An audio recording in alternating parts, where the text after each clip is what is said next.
The Sins of the Nations series. 3 books, 3 stories the world was never properly told. 3 nations, reduced to headlines, to threats, to cartoon villains, whose real histories have been buried under decades of selective reporting, political convenience, and deliberate erasure. My name is Tim DeWeiss. I am not a politician. I am not an academic. I am an ordinary person who spent decades reading, watching, and asking the question that most people never ask. What actually happened? The Sins of the Nation series began with Libya, with a man named Muammar Gaddafi, who the world was told was simply a madman, a tyrant, a terrorist. But the documented history tells a different story. A story of a country that had its sovereignty taken, its leader destroyed, its people left to suffer the consequences of decisions made in Washington and London, decisions that had nothing to do with freedom and everything to do with power. Then came Cuba, Fidel Castro, the man America tried to kill over 600 times. The man who stood 90 miles from the most powerful nation on earth and refused to kneel. Was he perfect? No. But was the story we were told complete? Not even close. And then came Iran. This one was different.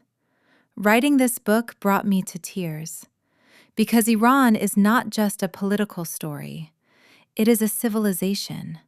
Thousands of years old, one of the greatest cultures the world has ever produced, reduced in Western consciousness to a single image, 1979, hostages, ayatollahs, the end of the story. Except that wasn't the end. That was the middle. And to understand the middle, you have to know the beginning. The beginning is 1953, when the CIA and British intelligence overthrew the democratically elected Prime Minister of Iran, Mohammad Mossadegh, because he had the audacity to suggest that Iranian oil should belong to Iranians. That coup, that single act of foreign interference, set in motion everything that followed. The Shah, Savak, the torture chambers, the revolution, the hostage crisis, the sanctions, the nuclear standoff. All of it. Consequence upon consequence upon consequence. And then came Saddam Hussein. In 1980, Iraq invaded Iran, one of the largest military invasions since the Second World War. And who supported Saddam? America. Donald Rumsfeld, who would later become U.S. Secretary of Defense, flew to Baghdad, shook Saddam's hand, smiled for the cameras. At the very moment American intelligence knew that Iraq was using chemical weapons against Iranian soldiers.